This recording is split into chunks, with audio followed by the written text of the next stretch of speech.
Hello everyone. आज हम start करने वाले हैं अनरियल इंजन के साथ। हमारा फर्स्ट प्रोजेक्ट स्टार्ट करने से पहले मैंने इंस्टॉल कर लिया है अनरियल इंजन और ओपन कर रहे हैं हम। अनरियल इंजन का 5.7 का वर्जन है हमारे पास अभी इंस्टॉल्ड। हम स्टार्ट कर रहे हैं हमारा फर्स्ट प्रोजेक्ट। तो हमें न्यू प्रोजेक्ट पे क्लिक करना है। जैसे ही हम न्यू प्रोजेक्ट पे क्लिक करते हैं एक न्यू प्रोजेक्ट का विंडो इस तरह से पॉपअप हो जाता है। इसके अंदर हमें यहाँ पे गेम्स के अंदर बहुत सारे ऑप्शंस मिलेंगे, जैसे कि introduction to Unreal Engine, first player, third person. Okay, तो हमें ये बाकी के सारे कुछ यूज़ नहीं करना है। अभी के लिए हम यहाँ पे ब्लैंक यूज़ कर सकते हैं। अगर आप फिल्म वीडियो के लिए कर रहे हो तो यहाँ पे क्लिक करना है। आर्किटेक्चर के लिए कर रहे हो तो ये वाला, यहाँ से हम इसका ब्लैंक यूज़ कर सकते हैं डॉक्यूमेंट। पर अभी के लिए हमें ये बाकी के यूज़ नहीं करने, हम गेम के रिलेटेड करने वाले, गेम डेवलपमेंट के रिलेटेड। तो गेम्स के अंदर ही जाएंगे और यहाँ से हम एक ब्लैंक को सिलेक्ट कर लेते हैं। इस ब्लैंक को सिलेक्ट कर देने के बाद यहाँ पे हमें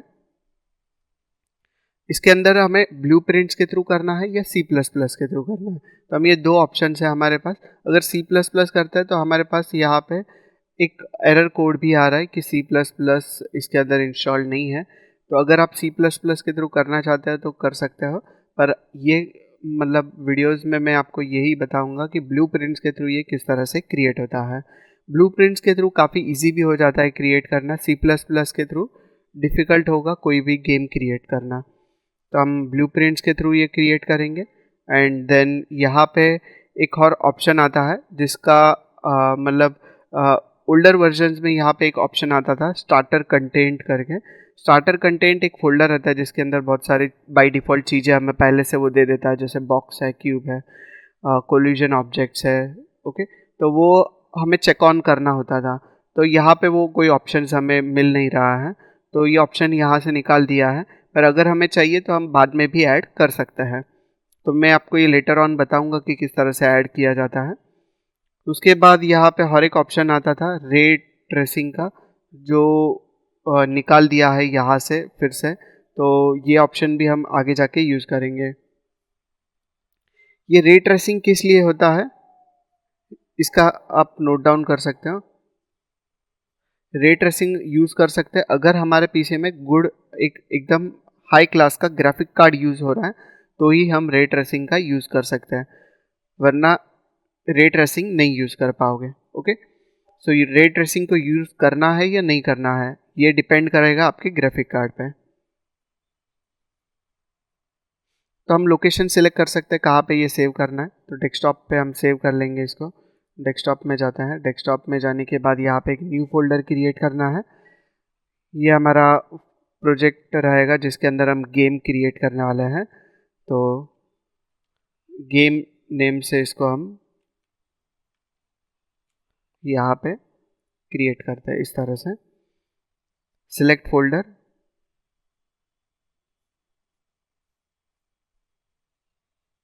और उसके बाद यहाँ पे क्रिएट पे क्लिक कर सकते हैं। ओके, तो ये क्रिएट करना स्टार्ट कर देगा अभी।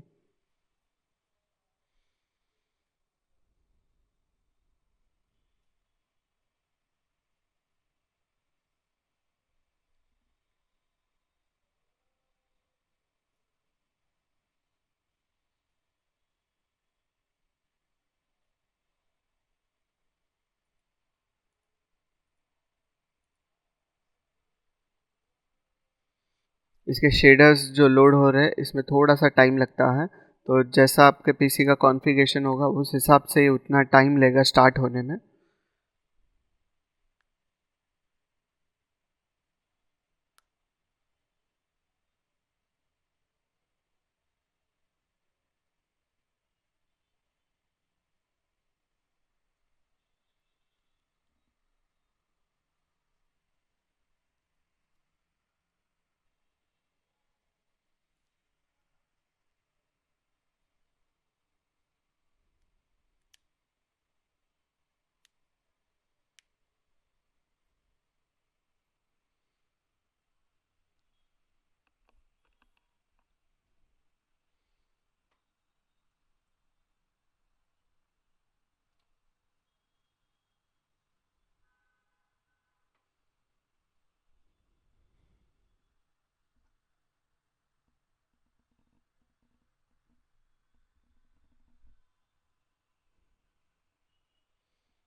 ओके, सो स्टार्ट हो चुका है।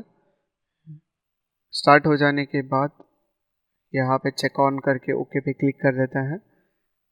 यस, अभी आप ओनली राइट क्लिक करके इस तरह से आप इसको मूव कर सकते हो माउस को, ताकि रोटेट कर सके इस पूरे सीन को हम।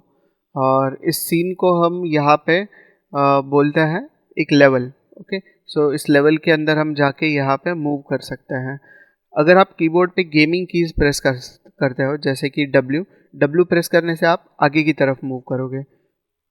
ओके, एस प्रेस करोगे तो बैकवर्ड मूव करोगे, ए प्रेस करोगे towards left and D press करोगे तो टूवर्ड्स राइट। तो इस तरह से हम मूव कर सकते हैं हमारे कैमरा को। हम जो अभी यहाँ पे देख रहे हैं, जो भी सीन हम देख रहे हैं इसके अंदर, ये एक कैमरा के थ्रू देख सकते हैं। और ये कैमरा ही आगे की साइड, पीछे की साइड, राइट एंड लेफ्ट जाता है जब हम ये गेमिंग कीज़ का यूज़ करते हैं, WASD का। अगर कैमरा बहुत ही ज़्यादा स्लो है तो इसको हम फास्ट कर सकते हैं। इसके लिए हमें यहाँ पे कुछ ऑप्शंस दिखाई देंगे। यहाँ पे आपको ऑप्शंस मिलेगा कैमरा के रिलेटेड, जिसको हम फास्ट कर सकते हैं। ये यहाँ पे स्पीड है कैमरा का, कैमरा स्पीड 1 पे है, तो इसको जैसे ही हम इंक्रीज़ करते हैं, जैसे कि यहाँ पे अगर हम 4 की वैल्यू देते हैं, इसको टाइप भी कर सकते हो आप, तो यहाँ पे ये थोड़ा फास्ट हो जाएगा। अगर हम ज़्यादा फास्ट करना चाहते हैं तो यहाँ पे 8 की वैल्यू भी टाइप कर सकते हैं, ताकि और ज़्यादा फास्ट हो जाए इस तरह से। ओके, तो ये डिपेंड करेगा कि आपके सीन कितना बड़ा है और उसको कितना फास्ट फॉरवर्ड में आपको मूव करना है। तो यहाँ पे आप कैमरे का स्पीड एडजस्ट कर सकते हो। अगर कैमरा बहुत ही ज़्यादा स्लो है तो यहाँ पे उतना ज़्यादा स्पीड इंक्रीज़ कर लेना। सबसे पहले आपको ऊपर की साइड मिलता है मेनू बार। मेनू बार के नीचे आपको यहाँ पे डिफरेंट टैब्स दिखेंगे। ये अभी के लिए यहाँ पे एक अनटाइटल्ड टैब जो ओपन है, ये हमारा प्रोजेक्ट है, और इसको अनटाइटल इसलिए नाम है बिकॉज हमने कोई नेम नहीं दिया है हमारे प्रोजेक्ट को। जब हम इस प्रोजेक्ट को सेव करेंगे तो इसको नेम दे देते हैं। उसके बाद यहाँ पे कुछ आपको ऑप्शंस मिलेंगे, जैसे यहाँ पे सिलेक्शन मोड है। तो ये सिलेक्शन मोड एक शेल्फ दिया हुआ है, इसके अंदर बहुत सारे अलग अलग ऑप्शंस मिलेंगे, जैसे कि लैंडस्केप, फॉइलेज, मेश, मॉडलिंग। ओके, तो यहाँ से हम ये सारी चीज़ों को यूज़ कर पाएंगे। उसके बाद उसके बाजू में आपको यहाँ पे एक ऑप्शन मिलेगा क्विक एक्सेस, जिसके अंदर से हम लाइट्स, बेसिक शेप, सिनेमैटिक्स के लिए कैमराज, ज्योमेट्रीज, वॉल्यूम्स, ये सारी चीज़ें ऐड कर सकते हैं। अगर आपको क्विक्सेल ब्रिज या फैब यूज़ करना है तो वो भी आप यहाँ से ओपन कर सकते हो। उसी के जस्ट बाजू में यहाँ पे आपको ब्लूप्रिंट्स के ऑप्शन मिलेंगे। न्यू ब्लूप्रिंट क्लास क्रिएट करना है या फिर ये, तो यहाँ से आप ओपन कर सकते हो या फिर न्यू क्रिएट कर सकते हो। ये सारी चीज़ें मिल जाती है ब्लूप्रिंट्स के रिलेटेड। यहाँ पे आपको कोई नया लेवल ऐड करना है इन द सीक्वेंस, तो यहाँ से आप वो ऐड कर सकते हो। उसी के आगे आपको एक ऑप्शन मिलेगा जिसके थ्रू आप गेमिंग मोड में जाके प्ले कर सकते हैं, और उसका शॉर्टकट की Alt+P है। जैसे कि कर्सर को वहाँ पे रखने पे भी लिखा हुआ आ रहा है Alt+P। तो जैसे ही मैं यहाँ पे क्लिक करूँगा तो आप देख सकते हो कि इस तरह से प्ले कर सकते हैं। WASD के थ्रू उसको रन कर सकते हो और कोई भी डायरेक्शन में आप उसको लेके जा सकते हो इस तरह से। तो हमें कोई भी डायरेक्शन में जाना है तो हम W प्रेस करेंगे फॉरवर्ड जाने के लिए, S प्रेस करेंगे बैकवर्ड, ए प्रेस करेंगे towards left and D press करेंगे टूवर्ड्स राइट। यहाँ पे और दो कीज़ है, जैसे कि ई प्रेस करोगे तो अपवर्ड जाओगे एंड क्यू प्रेस करोगे तो डाउनवर्ड्स जाओगे। तो इस तरह से हमें अलग अलग सीन्स मिल जाते हैं। जब भी आप WASD का यूज़ करते हो तो यूज़ करने के टाइम पे आपको माउस कर्सर में राइट या लेफ़्ट क्लिक प्रेस करोगे तो कैमरा इजीली ऊपर या नीचे जा सकता है।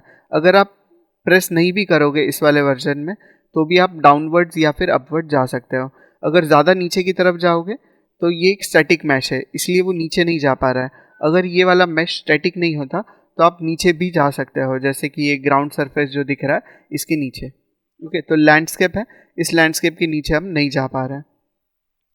अगर आपको प्लेइंग मोड से बाहर आना है तो आप या तो एक्सेप्ट पे प्रेस कर सकते हो कीबोर्ड पे, ताकि आप उस गेमिंग मोड से बाहर आ जाओ। तो इसके बाद यहाँ पे हमें बहुत सारे ऑप्शंस मिलता है, जैसे कि आउटलाइनर हम देख लेते हैं क्या होता है। आउटलाइनर के अंदर बहुत सारी चीज़ें मिलती है। ये सारी चीज़ें जो है ये लैंडस्केप के रिलेटेड है। जितने भी यहाँ पे लैंडस्केप क्रिएट हुए हैं ये सारे लैंडस्केप आपको आउटलाइनर में दिखाई देंगे। उसके बाद यहाँ पे गेम स्टार्टर है, ये आपको यहाँ पे दिखाई देगा। जैसे ही मैं F प्रेस करूँगा उसके ऊपर फोकस कर लेता है। तो यहाँ पे ये जो प्लेयर स्टार्ट यहाँ पे लिखा हुआ है, इसके हेल्प से ही हम प्ले करते हैं। जब भी हम प्ले करते हैं तो यही से गेम प्ले होता है। अगर मैं इसको थोड़ा सा लिटिल बिट ऊपर की तरफ रख लूँ, जैसे हाइट इसको यहाँ पे दे दिया और उसके बाद प्ले करूँगा, तो देख सकते हो कि हाइट थोड़ा सा अपवर्ड आ चुका है। इसको मैं फिर से स्टॉप करूँगा और ये प्ले वाले मोड को हम नीचे की तरफ रख देंगे, बहुत ज़्यादा, कुछ इस तरह से ग्राउंड सरफेस के भी नीचे रख लिया है। और उसके बाद प्ले करोगे तो देख सकते हो कि ग्राउंड सरफेस के नीचे आ चुका है। और अभी अगर मैं ऊपर भी जाऊंगा ना तो ऊपर नहीं आ पाऊंगा उसके, तो फिर से एस्केप प्रेस करना है। और जहाँ पे भी इस प्लेयर स्टार्ट को रखा है, अगर प्लेयर स्टार्ट को कहीं पे रख दिया और उसको ढूंढने में मुश्किल हो रही है तो इसको सिलेक्ट कर सकते हो और कीबोर्ड पे F प्रेस कर सकते हो ताकि इजीली फोकस कर पाओ। और अभी इसको आप इस तरह से नॉर्मली ऊपर की तरफ लेके जा सकते हो।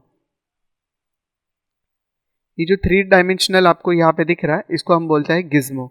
इसको गिज्मो बोल सकते हो या फिर पिवोट पॉइंट बोल सकते हो, तो जो भी आप बोलो 3 डायमेंशनल एरो को, इसके थ्रू हम टोटल 7 डायरेक्शंस में इसको मूव कर सकते हैं। एक होगा XYZ, एक होता है X जो रेड कलर के एरो के थ्रू आपको दिखाई देगा। यहाँ पे ब्लू कलर में जो दिख रहा है वो Z एक्सिस है और ग्रीन में जो दिख रहा है वो Y एक्सिस है। तो इस तरह से आप उसको आइडेंटिफाई भी कर सकते हो, यहाँ पे भी लिखा हुआ मिल जाता है आपको। उसके बाद यहाँ पे इस लैंड्स के ये जो आउटलाइनर है इसके अंदर ये सारी चीज़ें मिलेगी जो भी सीन में आपको दिख रही है, जैसे क्लाउड्स है, ये प्लेइंग गेम है, एनवायरनमेंट, लाइट है, लैंडस्केप है। तो जो भी चीज़ें आपको यहाँ पे दिख रही है वो सारी यहाँ पे आपको आउटलाइनर में दिखाई देगी। फिर उसके बाद नीचे आता है detail panel. Detail panel means जो भी ऑब्जेक्ट को आप सिलेक्ट करते हो उसके सारी डिटेल्स आपको यहाँ पे नीचे डिटेल पैनल में मिलेंगे इस तरह से। और यहाँ से हम उसको सेटिंग्स कर सकते हैं। जैसे ये ऑप्शन यहाँ पे सिलेक्टेड है प्लेयर स्टार्टर, तो इसको हमें कहाँ पे रखना है, लोकेट कहाँ पे करना है। अगर हम यहाँ पे क्लिक करते हैं लोकेशन पे, इसके रीसेट बटन पे क्लिक करते हैं तो बाय डिफ़ॉल्ट इसका लोकेशन जहाँ पे भी था वहाँ पे ये रीसेट हो जाता है और इसका रोटेशन भी फिर से हम रीसेट कर सकते हैं। तो इस तरह से ये हम ट्रांसफॉर्म में, ऑब्जेक्ट के अंदर, रेंडरिंग के अंदर बहुत सारे ऑप्शंस मिलेंगे। तो जैसे जैसे हम आगे बढ़ेंगे इस कोर्स में हमें सीखने मिलेगा कि इस डिटेल पैनल्स में क्या क्या ऑप्शंस हैं और उसको किस तरह से यूज़ करना है। नीचे आपको 3 ऑप्शंस मिलते हैं। पहला रहता है कंटेंट ड्रॉवर, इसके ऊपर क्लिक करोगे तो ये बाहर की तरफ पॉपअप हो जाएगा और इस तरह से हम देख सकते हैं इसको। ये बहुत ही इम्पॉर्टेंट पैनल है जिसके अंदर हम सारे ऑब्जेक्ट्स को यहाँ पे रखते हैं फोल्डर्स के अंदर प्रॉपरली। देन आउटपुट लॉग के अंदर हम देख सकते हैं कि हमने क्या क्या इसको ऑप्शंस दिए थे, ताकि ये अगर कुछ एरर भी है तो यहाँ पे लिखा हुआ आ जाएगा। जैसे हमने प्ले किया था तो प्ले का ऑप्शन वहाँ पे दिखाई देगा। ओके, तो स्टार्टिंग में कुछ एरर्स आए थे ओपन करते ही, तो वो ऑप्शंस यहाँ पे नीचे की तरफ हमें दिखाई दे रहे हैं। जैसे अभी हमने कुछ देर पहले प्ले किया था तो यहाँ पे प्ले वगैरह के ऑप्शंस भी हमें यहाँ पे दिखाई देंगे। ओके, उसके बाद CMD में हम कमांड लिख सकते हैं, कमांड में लिख सकते हो या फिर पाइथन में लिख सकते हो। तो अभी के लिए हमें ये दोनों ऑप्शंस की इतनी ज़रूरत नहीं है, पर कंटेंट ड्रॉवर को हमें बहुत अच्छे से यूज़ करना है आगे। तो कंटेंट ड्रॉवर के अंदर भी आपको एक ऑप्शन मिलता है डॉक इन लेआउट। ये डॉक इन लेआउट क्या होता है, जैसे आप कहीं पे भी क्लिक करते हो तो कंटेंट ड्रॉवर फिर से चला जाता है। तो अगर मैं कंटेंट ड्रॉवर पे क्लिक करूँ और डॉक इन लेआउट कर दूँ तो वो यहीं पे रहेगा। आप भले कहीं पे भी क्लिक कर लो इस सीन के अंदर। ओके, तो लेवल में कहीं पे भी क्लिक करने पे एज इट इज़ रखना है कंटेंट ड्रॉवर को, तो हम वहाँ पे डॉक इन लेआउट पे क्लिक कर सकते हैं। फिर से अगर यहाँ से क्लोज करोगे तो चला जाएगा, फिर से क्लिक करोगे तो वो डॉक नहीं होगा, अभी वो इसी तरह से आएगा। और इसका शॉर्टकट की भी है, अगर आपको डॉक नहीं करना है और हमेशा उसको पॉपअप की तरह बाहर लाना है तो control plus space bar press करके उसको बाहर लेके आ सकते हो और फिर से कहीं पे भी क्लिक करोगे तो वो अंदर चला जाएगा इस तरह से। तो हाइड अनहाइड करने के लिए आपको control plus space bar press करना है ताकि कंटेंट ड्रॉवर को इस तरह से यूज़ कर सको। तो यहाँ तक आप प्रैक्टिस कर लो, नेविगेशन एंड बाकी पूरा इंटरफेस देख लो। नेक्स्ट लेक्चर में हम इसके आगे का स्टार्ट करेंगे।